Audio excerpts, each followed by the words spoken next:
keeping you informed and engaged. Now more than ever. This is Sekulow. We want to hear from you.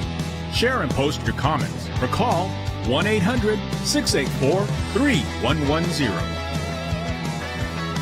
And now your host, Jordan Sekulow. Hey, welcome to Sekulow. We are taking your calls, 1-800-684-3110. That's 1-800-684-3110. And we've got two interesting testimonies before Congress that occurred, both Attorney General Garland and Christopher Wray, who then went before and then did an interview with Bret Baier. I want to start with Attorney General Garland and his questioning with Josh Hawley about the tactics around the protesters specifically.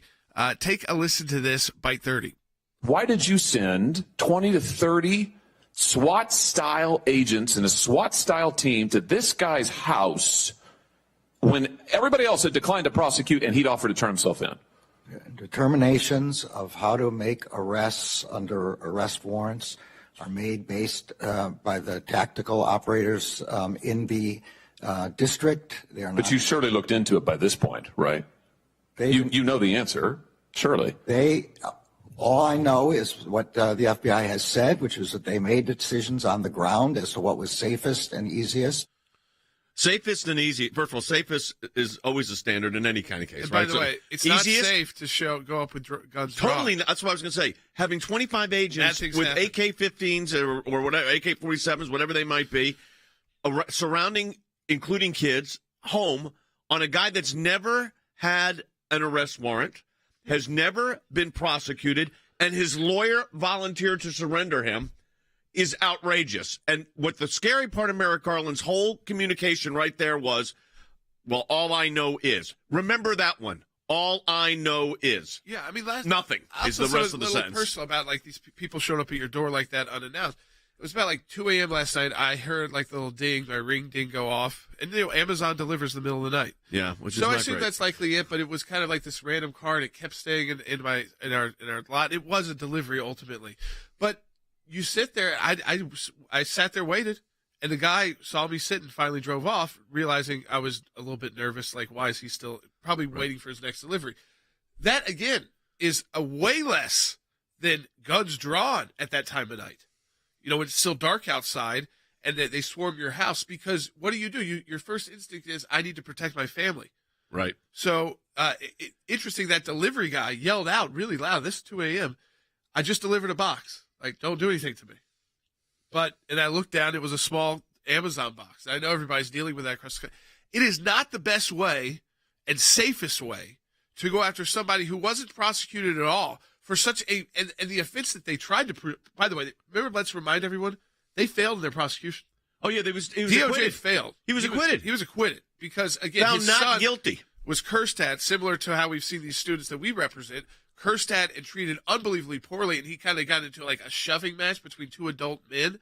That's not a federal crime. He was acquitted and found not guilty. Protecting his son. They went to his home when they arrested him and treated him like he was a terrorist. Like a cartel leader. Yes, or a drug cartel leader. Yeah. But shows you the outrage in this, folks. And by the way, that's why our Office of Government Oversight, our Office of Government Affairs, are on top of what the FBI is doing. We've got those FOIA cases involving the FBI. We're in a matching challenge, folks, at aclj.org. I want to encourage you to go to aclj.org and support our work. Let me tell you what a matching challenge means. It means any amount you donate to us, we're going to get a matching gift for. So if you donate $30, we get another 30, so it's 60. If you donate 10, we get another 10, it's 20. So these are the most important months for us at the ACLJ. Let me encourage you to go to aclj.org. That's aclj.org in order to support the work of the American Center for Law and Justice. And as I said, we're in a matching challenge campaign. If you're new to the broadcast, maybe you're watching on new to Rumble and watching us there, or on YouTube or Facebook, wherever it might be, or our radio stations, support our work. That's how we keep this broadcast on the air, too. aclj.org. That's aclj.org. More coming up. Our Senior Counsel for Global Affairs, Mike Pompeo, coming up with us next. Again, support the work at aclj.org.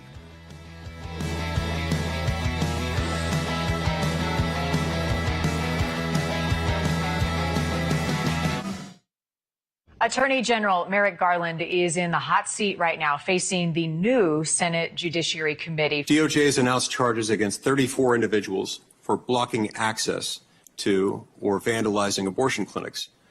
And there have been over 81 reported attacks on pregnancy centers, 130 attacks on Catholic churches since the leak of the Dobbs decision, and only 2 individuals have been charged.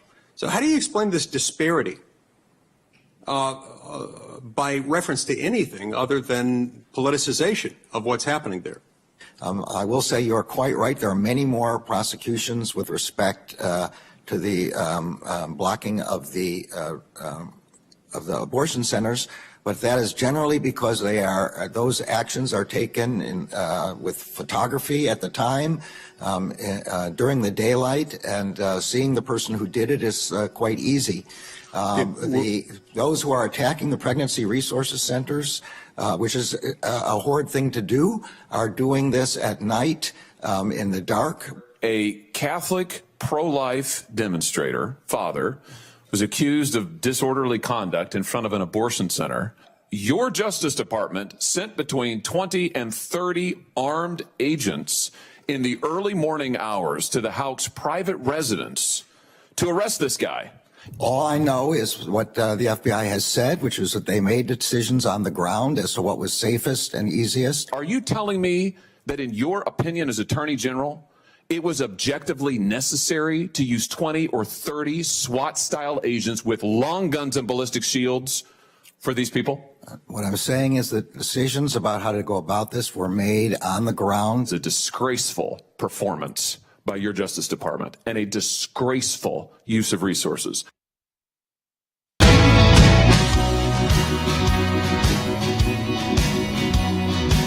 right, welcome back to Sekulow. We are joined by our Senior Counsel for Global Affairs, former Secretary of State Mike Pompeo, talking about these hearings that took place yesterday with Attorney General Garland. We also had Christopher Wray sit down with an interview with Brett Baer and talk about some of these decisions by the FBI, the politicization and weaponization of these two departments at the highest levels. And I'll play the sound, and we'll go right to Secretary Pompeo. But this is Senator Mike Lee questioning Merrick Garland about the all of the protest and vandalizing that went on at pro-life pregnancy centers, and ultimately they put up a $25,000 reward. Like, they couldn't find these people on their own. Take a listen to the question and the response. In 2022 and for the first couple of months of 2023, DOJ has announced charges against 34 individuals for blocking access to or vandalizing abortion clinics. And there have been over 81 reported attacks on pregnancy centers, 130 attacks on Catholic churches since the leak of the Dobbs decision, and only 2 individuals have been charged. So how do you explain this disparity by reference to anything other than politicization of what's happening there? The FACE Act applies equally to efforts to damage, blockade, clinics, whether whether they are a pregnancy resource center or whether they are an abortion center. It applies equally in both cases, and we apply the law equally. I will say you're quite right. There are many more prosecutions with respect to the blocking of the abortion centers, but that is generally because those actions are taken with photography at the time, during the daylight, and seeing the person who did it is quite easy. Okay, this is the federal. Mr. Secretary, you ran the CIA. This is the Attorney General of the United States saying basically we can't find the people that are violating and blowing up abortion crisis pregnancy centers around the country because it happens at night, as if there's no cameras or surveillance material. I mean, this was a pathetic performance. All he kept saying was, Mr. Secretary, all I know is, which I've concluded all he knows is not much. Yeah, I saw a good deal of that testimony yesterday. It was really weak and doesn't begin to account for the discrepancy in how they're doing this enforcement. Jay, this is almost certainly, the data supports that these are political decisions being made by senior leaders on how to prosecute, who to prosecute. It is not the absence of camera. It's not the time of day that these things are taking place. This is a decision being built and filtered through the bureaucracy in the Department of Justice and perhaps at the FBI as well about which cases are more important to them. And these are not pro-life people. These are folks who have supported the abortion movement for an awfully long time in their political lives and in the rest of their lives. And this is now emanating in our most sacred space, this important space where we're supposed to do equal justice under the law. I thought his performance yesterday both reflected the politicization of the Attorney General's office and was not representative of the best things that America knows need to happen. It's indecent what he said yesterday. Secretary Pompeo, when you hear this kind of just, we can't do it, it's late at night, the other response was, well, I don't really have anything to do with those FBI agents that showed up at that pro-life activist door, and I think that was the safest practice, FBI with 20 guns drawn. It seems like whoever is the next president has got a mess to clean up at the DOJ and FBI. How serious is that mess? And I think people want to see it cleaned up. They want an effective FBI and an effective DOJ to be doing the right thing. But they know it's not doing that right now, and we know how hard the bureaucracy fights back against anyone who tries to make changes. Jordan, it'll be a death struggle because this is at the core of their capacity to wield power in ways that reflect their point of view, their political preferences.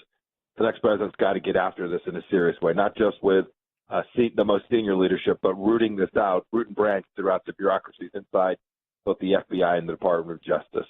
Look, we know, Jordan, there's good FBI agents out there working the streets, doing good work. We know there's folks at DOJ that are just trying to prosecute even-handedly. But the folks making the decisions, and to say, gosh, I didn't know or I couldn't know, you're the Attorney General of the United States of America. Yep. That is an inadequate response to a question from a serious dissenter who was simply trying to get the facts and to have people treated equally under the law. Yeah, especially coming in a case where when they went to trial and brought in their lead DOJ lawyer on free access to clinics entrances, so handles all the abortion prosecutions, the jury found the gentleman that was charged not guilty after he had 27 FBI agents surrounding his house the year and a half of 18 months before. It's absurd, quite frankly, and I appreciate your view on this. Let me ask you this. Chris Wray's been in the news a lot. He made a statement yesterday in his interview with Brett Baer that it's the FBI's position that the origin of COVID likely came from the lab in Wuhan. We've seen that also now from the Department of Energy and some other agencies as well. The White House, on the other hand, is still resisting, and I understand it could be up for. Obviously, it's a big issue and has got geopolitical ramifications. That's what I want to focus on. What is the geopolitical play on this? Because the White House, obviously, it's clear they do not want to tag this as a leak out of a lab. Yeah, the facts are clear. Since March of 2020, 3 years ago now, when I said this almost certainly came from a lab, now everyone can see it. Every intelligence agency is going to make the same conclusion that is the near certain probability. The reason they're walking away from that is because once you say that this came from the Chinese lab, you know that Xi Jinping would have known about this. We know that then the cover-up was connected to that. And that requires holding the Chinese Communist Party accountable, actually imposing real costs on them for the millions of lives lost, the billions of dollars in wealth that was destroyed. So it's a political statement for National Security Advisor Sullivan to say, hey, there's no consensus on this, is a statement that is trying to kick this can down the road, probably trying to figure out how to get through the next 2 years without having to deal with this very serious matter that we now know to be near certain. Xi Jinping knew that there was a lab leak. He covered it up and sent this virus around the world, and we all know the results of that. So what does accountability look like? We hear that often with even the war in Ukraine. If China arms Russia with any weapons that can be used for deadly force, they're already sending over some non-deadly tactical items. But if they do that, there will be consequences. In the case of the COVID situation, what would consequences look like? Well, goodness, there's multiple things, Jordan, and it's the right question. First, there's certainly government action that can be taken. Don't forget this lab, this Wuhan Institute of Virology is still open, still doing science and research. I pray no longer American money in there doing it, but getting that thing shut down is a governmental task. Second, there should be financial consequences for the decision makers and for the Chinese Communist Party. And I know you folks at the ACLJ, you guys have done great work on cases just like this before. I Hope everyone listening understands that I'm sure you all are thinking about a strategy to go hold accountable financially those who imposed real financial costs on Americans. This wasn't some far-off problem for us. We all lived it. We all experienced that. People lost jobs, families were hurt, and there are remedies for that in the U.S. court systems and, frankly, in international systems as well. And then finally, I think it tells us a lot about what we've already known about international organizations. The World Health Organization failed in its single mission. Xi Jinping was able to manipulate the United Nations in a way. And we should make sure that the Chinese Communist Party pays in those places as well by kicking them out of those institutions that caused so much death and destruction about an intentional decision from Xi Jinping. You're speaking today at CPAC. What are you going to tell the conservatives in attendance? What's going to be the theme? Remember, America's counting on conservatives to take this nation forward. The core ideas that we have known, Jay, that you've worked on, the ACLJ has worked on for decades, these are the right principles to build America back to the right place, whether it's the Wuhan virus, whether it's an attorney general that is prosecuting ways that are deeply unfair. The way you get this back is by hard-nosed conservatism that understands American greatness, never apologizes, and always works to put the American people in the front of everything they do, whether it's abroad or here at home. Very good. Mike Pompeo, of course, Senior Counsel for Global Affairs for the ACLJ, former Secretary of State, Director of the CIA. Mike, thanks as always. I want to reiterate what Secretary Pompeo just said, and that is your support of the ACLJ and all these issues that we just discussed in this segment are really critical. This is how we engage on these issues, and that's where your support comes in. I encourage you to go to aclj.org and stand with us in our Matching Challenge campaign. Jordan's going to lay out how that works for you, but it's really important that we hear from you. So it's simple. What we do is we have a group of donors that are loyal to the ACLJ that come together and say we will match the donations that come through in the month of March to ACLJ. So if you make a $50 donation right now at aclj.org, that group of donors will match that donation. So you have to take the initial action for them to, of course, for the match to occur. So it takes those of you who are listening right now to make that donation. And by the way, don't get scared away by amounts. It could be a $5 donation. And when that's matched, it's matched by another $5 donation. So it's like $10. If you were able to donate $15, that's matched by another $15 donation. So it brings in $30 to the ACLJ. Without your initial action and your donation, we don't get that matching promise. That only occurs through you taking action and donating, which you do online at aclj.org. Right on the homepage, you'll see Matching Challenge. Can't miss it. Takes a couple of minutes to donate at aclj.org. Be a part of that match.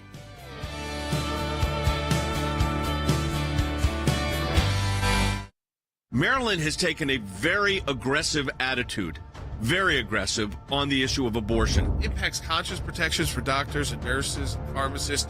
So, because if you go this far, it just goes way past Roe, and I think that's the education that needs to be done. This starts in the legislature, and then ultimately, gets voted on by the people.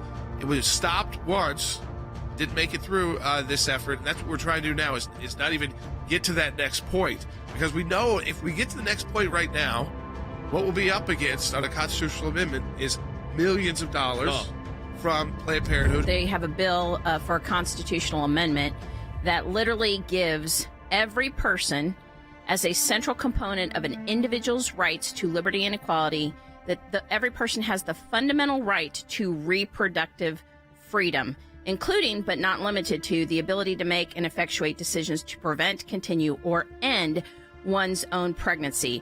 That language is so extremely broad. Unbelievably aggressive action here. Planned Parenthood want to make sure that abortion restrictions are less than they were under Roe versus Wade. The Maryland House Health and Government Operations Committee is meeting today, and so Ben, one of our attorneys, will be testifying before that committee hearing. If Maryland wants to add this extreme bill to its constitution, I urge you not to do it under the guise that this goes back to Roe or that Dobbs made this necessary. This has nothing to do with Roe. This is so far beyond Roe. I heard at the committee last week before the House testimony that this would actually allow late-term abortion up to birth of a healthy baby, and they weren't open to an amendment. It's not tied to viability at all. This is not going back to Roe, and we respectfully request that you report this bill unfavorably. Thank you. All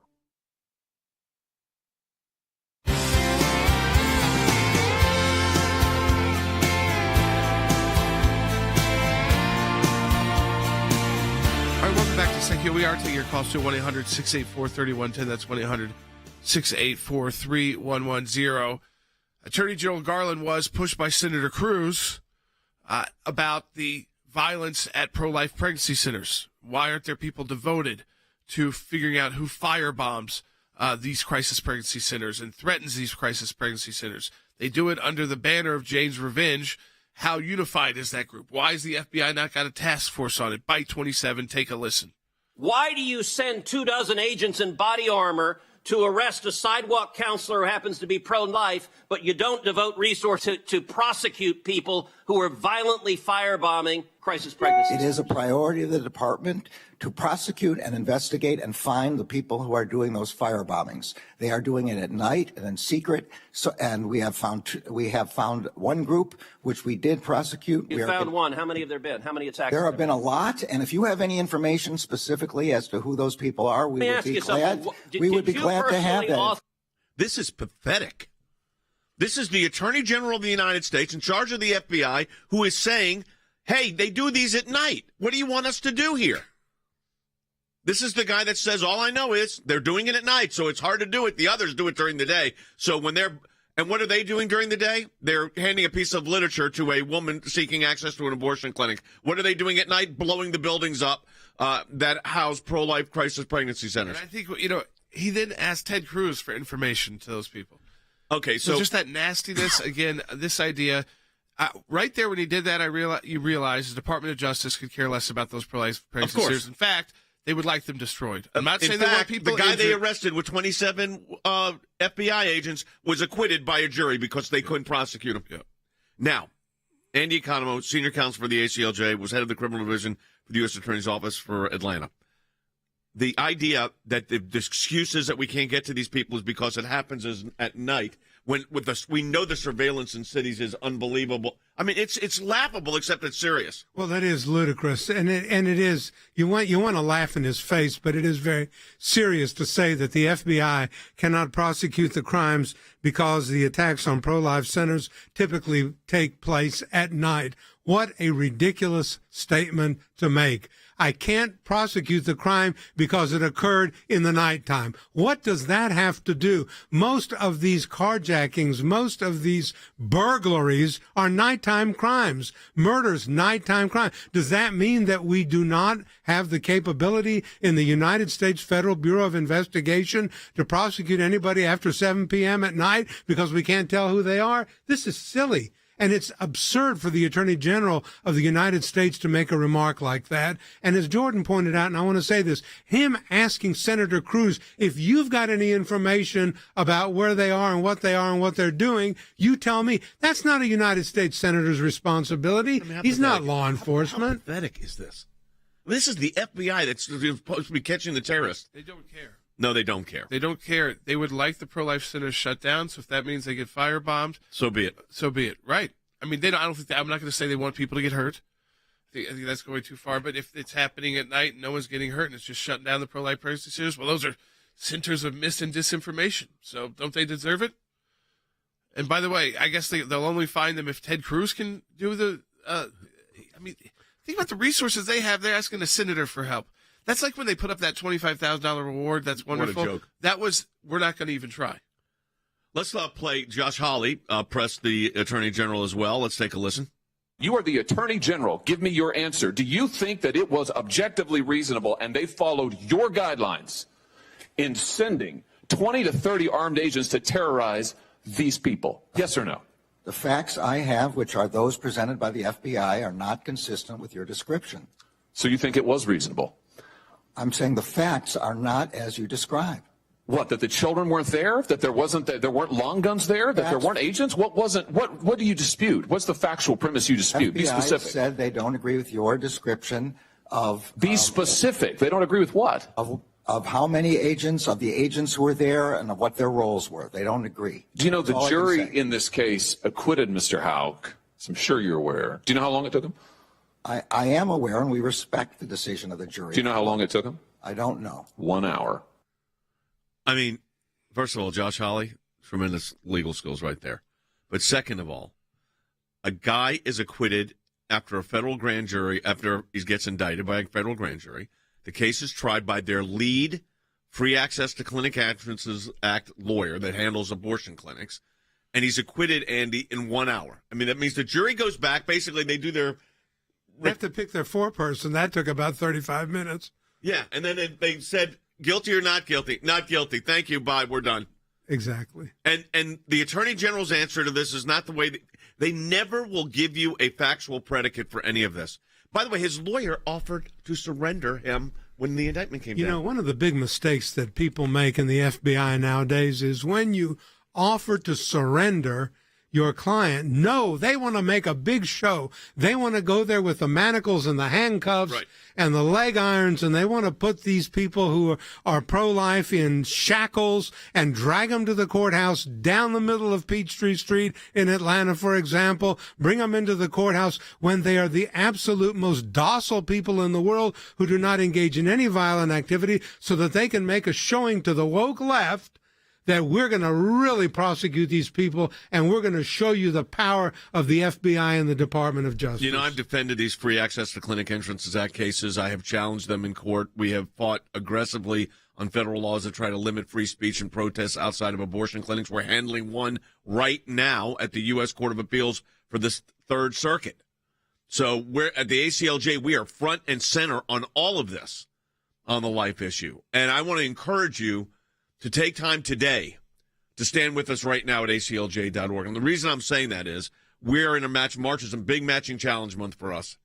And your support at aclj.org makes a huge difference. So let me encourage you to go to aclj.org, support our work, which not only keeps this broadcast on the air. If you're listening to us right now, that's how or watching us, keeps the broadcast on the air, but also keeps us in court to fight for life, gets us in front of legislative bodies, as well as you're going to see in the next segment of the broadcast. Your support on all of these issues makes a huge difference. And we're in this matching challenge campaign. And that means this. If you donate to the ACLJ, we have a donor that's going to match that gift. So if you donate $50, we're getting another $50. Effectively, the ACLJ gets $100. So it's really imperative that we hear from you on this. It's critical. It's important. And we want to encourage you to support our work. And it goes, folks, right to the heart of these constitutional liberties. You just heard from Mike Pompeo, senior counsel with the ACLJ. I mean, to bring in the caliber of talent, of lawyers that we have at the ACLJ and policy experts, government affairs professionals, takes the support of all of you together. And so many of you listen to us or watch us every day on this broadcast. We've been doing this for 25 years. Your support keeps all of this going forward, and we encourage you to do that at aclj.org. That's right. So the matching challenge for the month of March, it's very simple. If you donate $25, we have a group of donors that are going to match every donation that comes through the month of March. So if you donate $25 right now today at aclj.org, that triggers a matching $25 donation. So what does that mean effectively? Because of your $25 donation, the ACLJ receives a total of $50. So again, and that's, we are a nonprofit tax-exempt organization. So we get that entire $50 to utilize for our work. Again, the numbers go up and down. So if you can't give as much as you usually give, it's still a very important time to give because it adds up. The $10 donations that, again, become 20, the 25s that become 50, the 50s that become 100. Donate today. Be part of our matching challenge at aclj.org. Here's what I want to say to our ACLJ members, or for those of you that enjoy watching this broadcast. Whether it is going after the deep state, whether it is litigation that we're engaged in, whether it is defending the persecuted church and getting individuals out of prison because of their faith in other countries, whether it's training lawyers to fight for religious liberty, not just here in the United States, but around the globe, whether it is producing a daily, 5 days a week, 1-hour live television and radio broadcast heard on thousands of radio stations, on TV platforms, on social media platforms. Your support of the ACLJ enables us to do all of this. We want to encourage you to support the work of the ACLJ. And when you do that, you're supporting our production teams, our videos, whether it's that kind of production and other things that we are working on. The ACLJ is front and center on this. We're in a matching challenge campaign. Any amount you donate, we get a matching gift for. Go to aclj.org. Keeping you informed and engaged. Now more than ever. This is Sekulow. And now your host, Jordan Sekulow.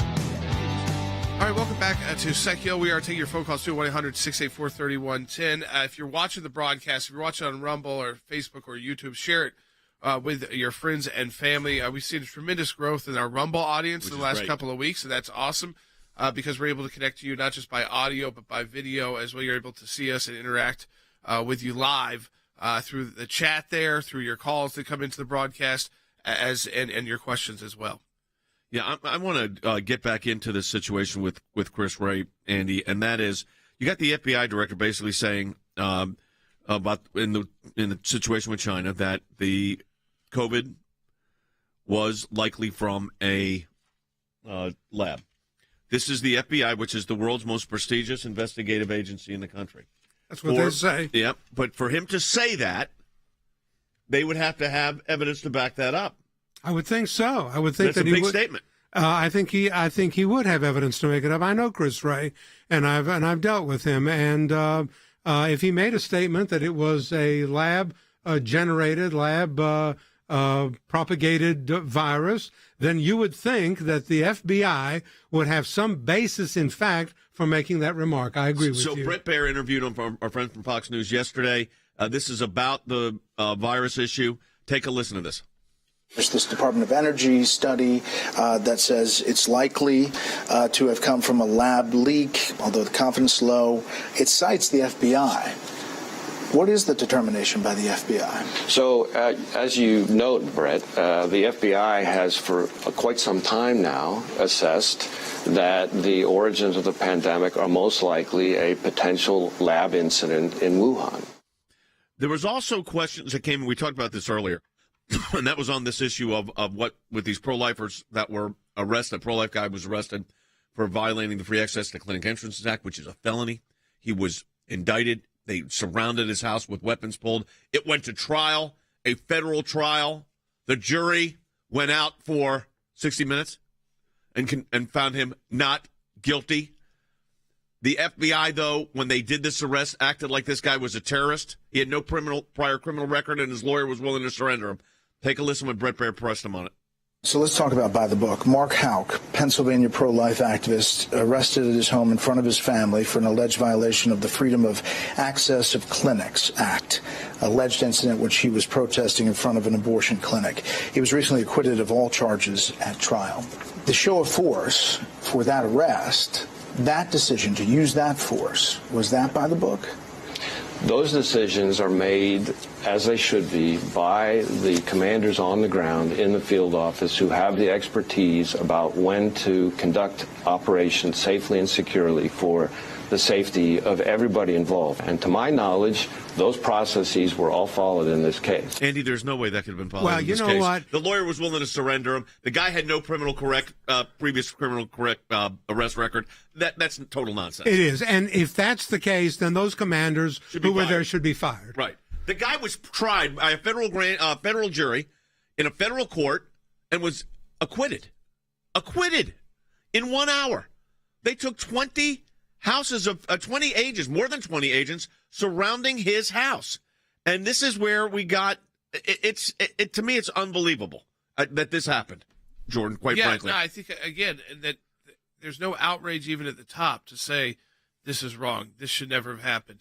This is escalating a situation. Anytime you bring out guns, and you know what, I don't like saying this about the FBI, but you know what I think they want in these situations? An incident to occur. That they can then blame the pro-life activists. So he sees all these people with guns. He's defending his family. Some violence occurs, and then it's the pro-life activist attacking the FBI. We just got a $250 gift to the ACLJ on our matching challenge campaign for one of our viewers on Facebook. I know you're doing that at Rumble as well. We encourage you to do that right now. We're in a matching challenge campaign for the month of March. ACLJ.org for that. That's ACLJ.org. Your support means a lot, makes a big difference on how we move forward, and we encourage you to do that at ACLJ.org. And any amount you donate, we get a matching gift for. We've got more on the Chris Wray defense, more on Merrick Garland. What a horrible situation for the United States to be in at the Department of Justice. Back with more in a moment. Mark Houck, Pennsylvania pro-life activist, arrested at his home in front of his family for an alleged violation of the Freedom of Access of Clinics Act, alleged incident which he was protesting in front of an abortion clinic. He was recently acquitted of all charges at trial. The show of force for that arrest, that decision to use that force, was that by the book? Those decisions are made, as they should be, by the commanders on the ground in the field office who have the expertise about when to conduct operations safely and securely for the safety of everybody involved. And to my knowledge, those processes were all followed in this case. Here's what I'm talking about is the dual system. You know, there's that for a pro-life activist, but not that for a Black Lives Matter protester who maybe torches a federal building over the summer. So that disparity, that dichotomy, is what sticks in people's mind. I understand that people have their opinions. All I can tell you is that we have one standard, which is irrespective of ideology, of politics. In this country, it doesn't matter what you're upset about or who you're upset with. You don't get to express that upset with violence. On the left, they get a free pass. I think it's obvious, it is clear, it is transparent. So Director Wray needs to resign or he needs to be fired. And frankly, the FBI and the DOJ may need to be dismantled to bring back the honor and integrity that it once had. The way you vote, the church you attend, should never affect the way the government, especially the FBI, with all the powers it has, to treat you under the law any differently. The use of federal power to punish political adversaries is what we expect in Beijing, maybe Moscow, but not in Washington.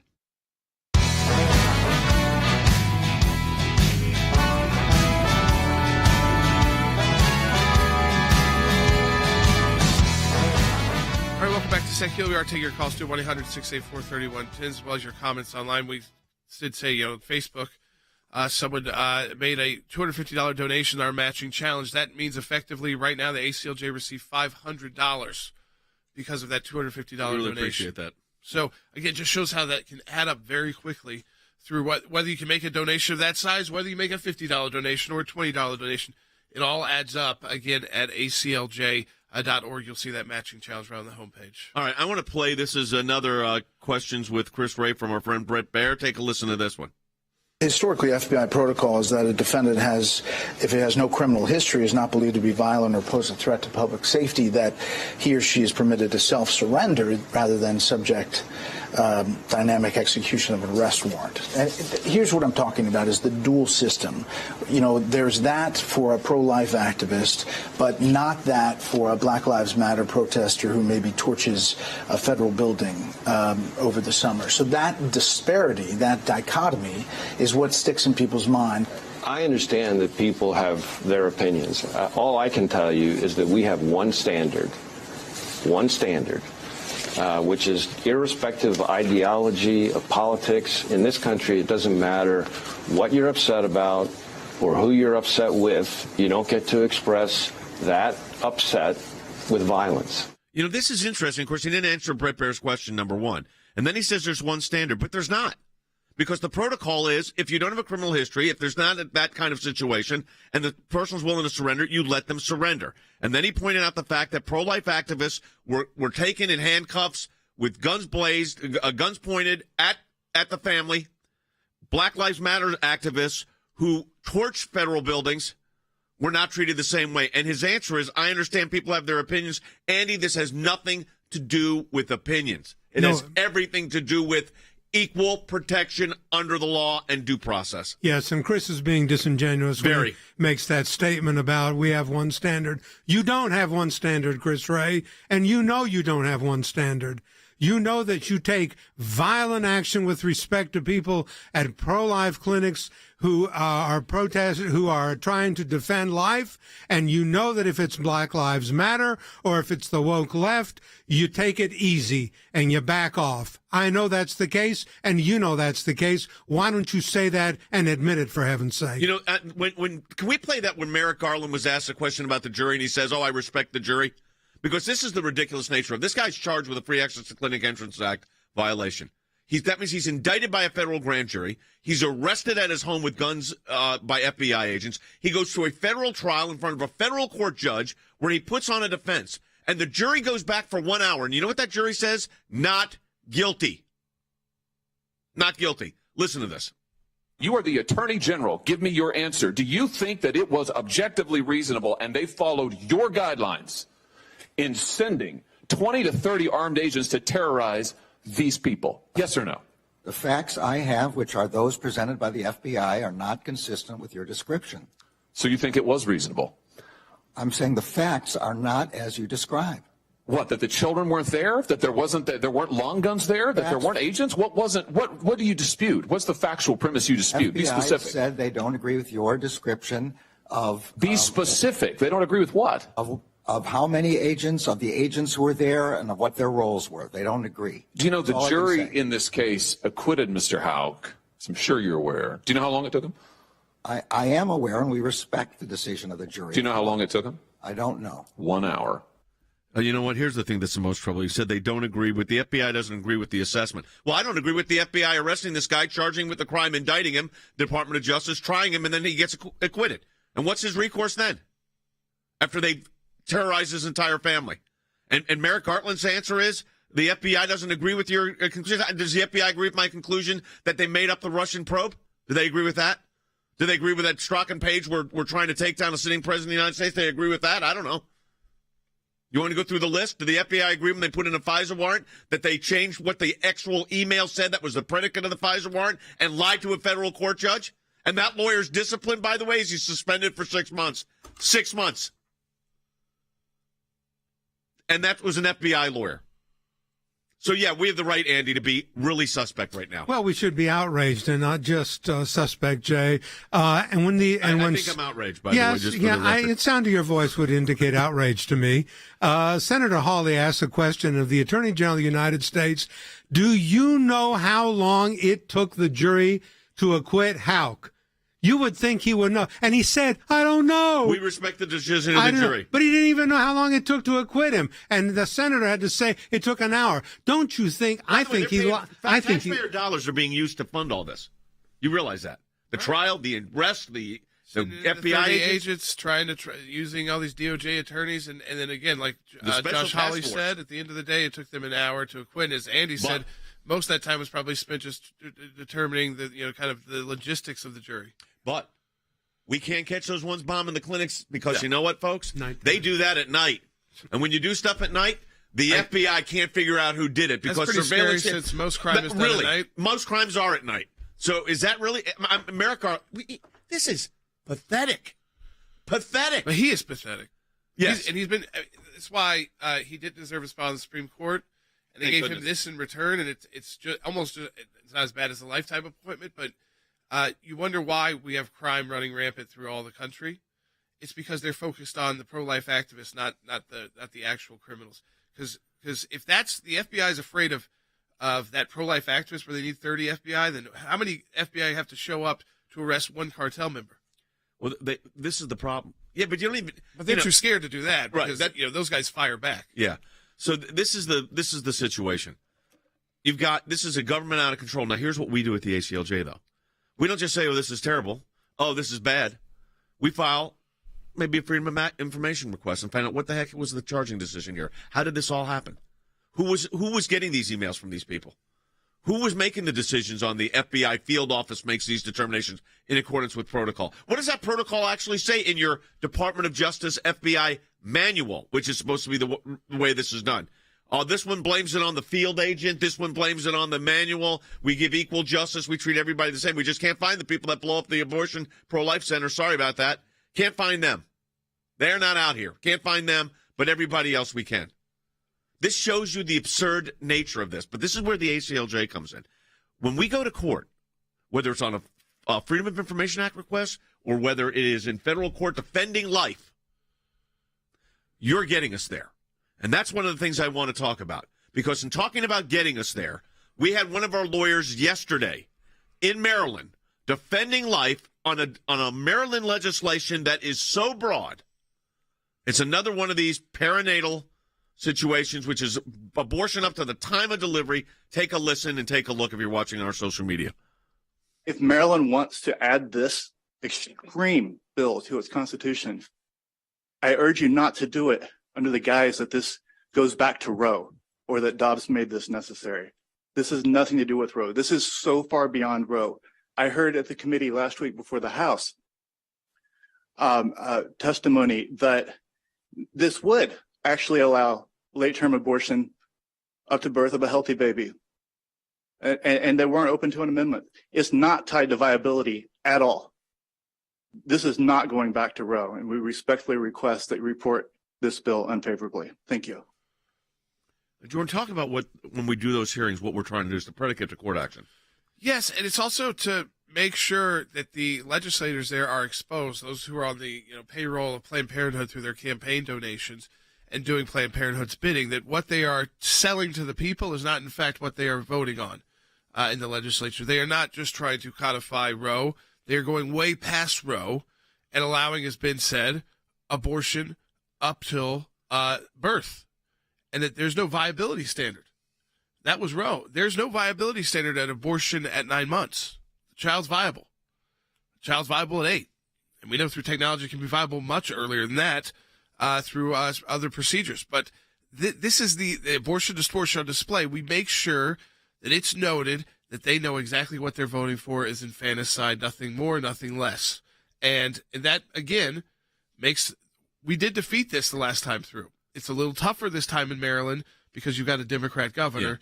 Yeah. We had a moderate Republican governor who was not pro-life but was against late-term abortion, so it didn't move that time. So now they're trying once again. And again, we don't give up in these kind of states like Maryland. People would honestly, I think, kind of say, well, I can't believe you're even fighting it out in Maryland. I just want to remind you, we beat them the first time out, so you've got to go back. I mean, last week we had this situation where they wouldn't let Ben testify. Right. And it was some procedural change they had made post-COVID, even though we had testified a number of times. And about half the times we've been invited to testify, we've been shut down there. But do we show up every time? Yes. Every single time. Now, folks, stay tuned. If you're watching our social media apps, share it with your friends. Because we got one more on the FBI and the Department of Justice we want to go through because it's outrageous. What the Richmond office did, and we're in court on that one. We'll tell you about that when we come back from break. Support our work. Keep this broadcast on the air, aclj.org. Support the work, what we're doing with our Matching Challenge campaign at aclj.org. We also have Congresswoman Claudia Tenney joining us as well from New York's 24th Congressional District about the border surge, not at the southern border, but where she represents the northern border, Canadian border with the United States. You don't want to miss it. Be right back.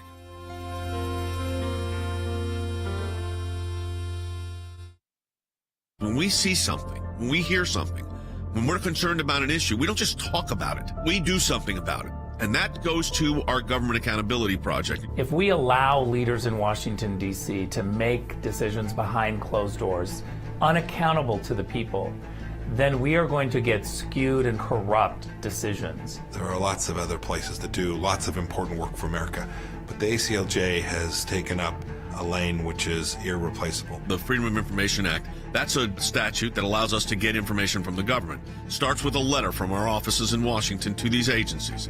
And it says, give us this information on these topics. And generally, they don't.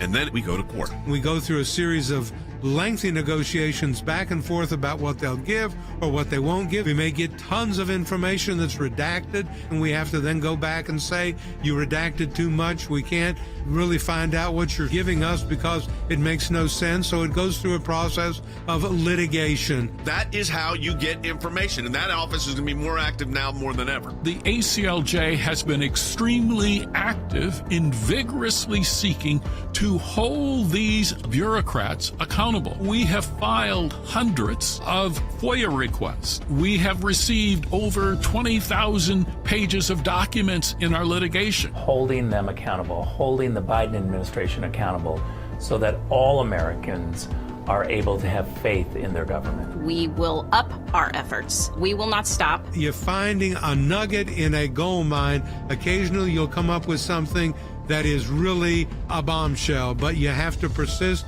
in doing it, and that's what we do. That's a little bit of what we do through our Office of Government Accountability, and of course that comes under our Office of Government Affairs. So your support of the ACLJ supports all of that.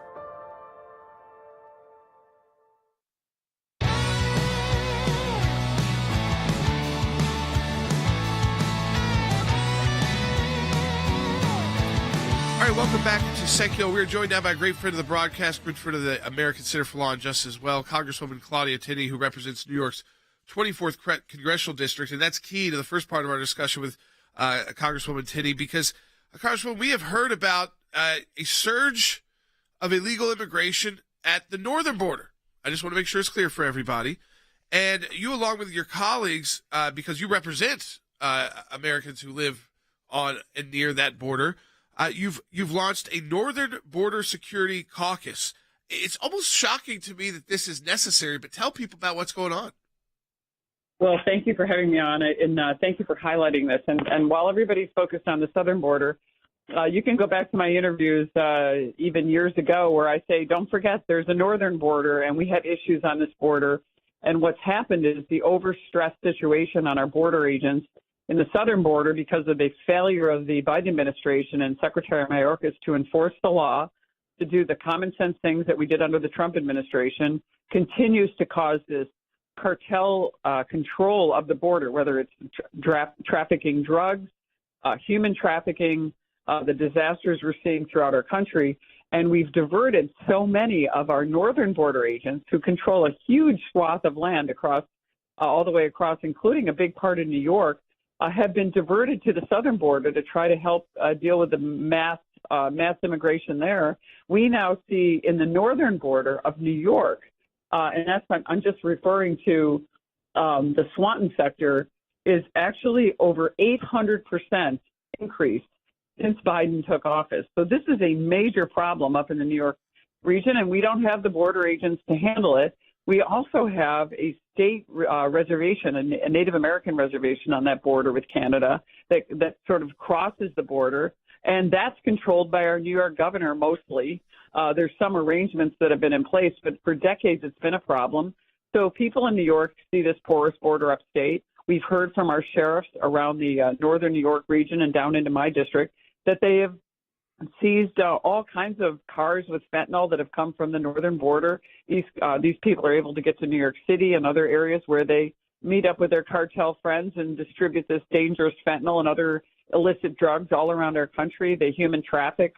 We've heard about gun running. It used to be illegal cigarettes until the Democrats made them legal and really hurt our other cigarette manufacturers against them. So this has just been an area that has plagued New York. It is even worse now because we don't have border agents who can focus their time on this really important issue. You know, the border issues are significant around the country, and you're right. The northern border has not gotten the attention. We've talked about it here. We've talked about it with you before. It's not gotten the attention that it needs. I want to turn, though, attention for a moment, if I can, Congresswoman, and that is, you are very concerned. You led a group of members of Congress, very concerned about what's going on with the Iranian Majlis, the parliament there, who have signed in late last year an open statement calling for the Islamic Republic of Iran's government and judiciary to, quote, show no mercy towards protesters and compared them to ISIS terrorists. Yeah, this is something that's devastating. Actually, it's bipartisan. Can you believe it? I teamed up Marco Rubio and, of all people, Katie Porter, Senator Cardin, and numerous others. We teamed up. I led the letter with Marco Rubio and called for our Director of National Intelligence to look into this. How many of these members of the Iranian parliament, who, by the way, showed no mercy to peaceful protesters all across Iran, getting executed, tortured, imprisoned for peaceful protests, for standing up to a brutal regime that is tyrannical, and yet their family members, the parliamentary family members, are able to come to the United States. They're able to get jobs, earn American dollars, go to school, learn at American universities, and buy land in America. And there's nothing being done by the Biden administration. This feckless administration continues to ignore this unique opportunity, this once-in-a-lifetime opportunity, where we have a regime that is weakened, where if we could exhibit strength and keep on the pressure campaign that was put in place by President Trump, enforced by Secretary Pompeo, with what we were doing with Iran, maximum pressure, taking out Soleimani, taking out al-Baghdadi, putting pressure on the Iranian regime's military police, and holding them accountable. But the Biden administration remains, neutral, trying to get into this weak, and re-engage in this weak nuclear program, and it's just disastrous. But we have these people pleading for help. This is not 2011 when people are seeking reforms. These people are seeking democracy. They're seeking peace. They're seeking freedom, and they're seeking a chance to turn this regime by the people against the regime that's been in place since 1979 when the Shah was overturned. Congressman, I want to go back to this too. It's nice to hear that there's some bipartisan work on Iran, because the human rights abuses are so egregious. Their military actions, the attempt to get nuclear weapons, the rhetoric that they use against the United States and our ally Israel, the calling for the destruction of our country, of the state of Israel as well, and that it shouldn't be a partisan issue to oppose this Iranian regime. And it seems like, while there may be some of that pushback that goes on from the executive branch, that Congress and the legislative branch is waking up to the fact that, hey, we need to unite around this issue. Oh, absolutely. And it's amazing that the Biden administration remains very quiet on this whole issue. It's like, oh, great, there's Iranian protesters. That's nice. Much the way the the Obama administration looked at it. And I don't know, Joe's memory is not that great. And I wonder if he thinks this is just a replay of 2011. I think a lot of Iranian experts and people will tell you that watch the Middle East. This is a unique opportunity. This is different. These are people seeking a new government, but on their own, through protests, dangerously putting themselves in harm's way, where they're on an execution list. I mean, this regime is executing people. This government is supporting, the ultimate, as you said, the ultimate penalty of killing and executing human beings who are simply asking for freedom, for a chance to have a voice in their government. And where's Joe Biden? Joe Biden is busy wandering around, not really dealing with this issue. Who knows what he is, criticizing poor women who have lost their children to fentanyl overdoses and mocking them and laughing at them. I mean, this is really incredible that we're seeing this.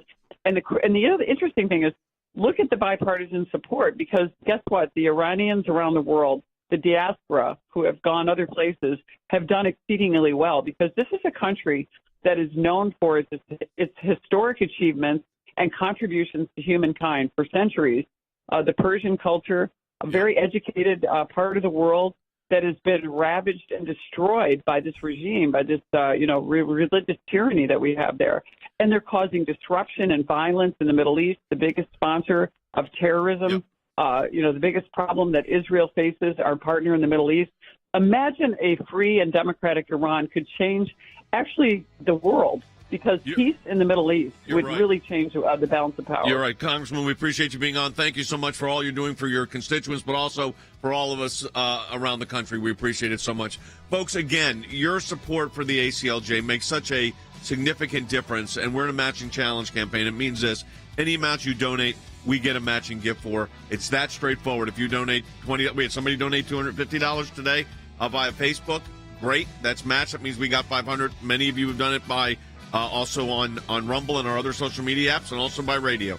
ACLJ.org for that. ACLJ.org for the Matching Challenge campaign. We've got a lot more to talk about on tomorrow's broadcast. We couldn't get to a lot of it today because there's so much going on. We'll talk to you then.